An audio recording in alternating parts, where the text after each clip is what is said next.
This is Book Talk with William, and the book I will discuss today is Action Park, Fast Times, Wild Rides, and the Untold Story of America's Most Dangerous Amusement Park by Andy Mulvihill with Jake Rawson. During the 1980s, when amusement parks were continually upping the ante in fun and fear, New Jersey's Action Park was in its own class. The brainchild of Gene Mulvihill, Action Park alternatively thrilled and maimed its many visitors for 2 decades.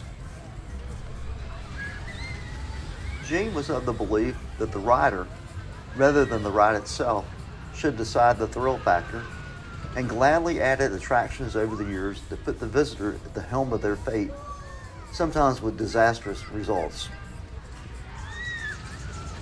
In the 1970s, Gene bought a controlling interest in a ski resort in hilly northern New Jersey.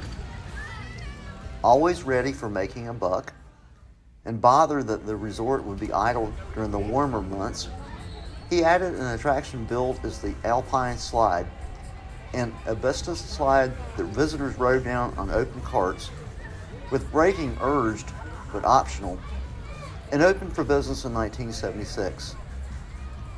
The ride was wildly successful, but from day one, lots of riders flouted caution and either enjoyed the adrenaline rush or wiped out. In the following years, Gene added ride after questionable ride. Attendance rose, as did injuries, some major, and Gene learned the hard truths of lawsuits. The park gained its detractors, from former visitors to regulatory commissions. Other visitors loved the park and its promise of risk. A scar or scraped elbow was a trophy of sorts.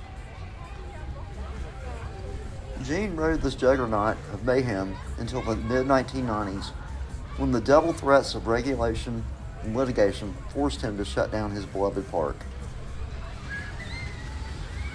In this book, Gene's son Andy recalls the years growing up with a place that was unique, a completely different beast than other theme parks.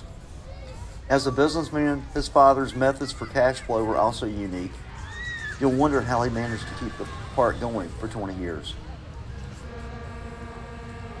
Action Park is a fun-filled, zany trip down memory lane to the next ride, if you're lucky.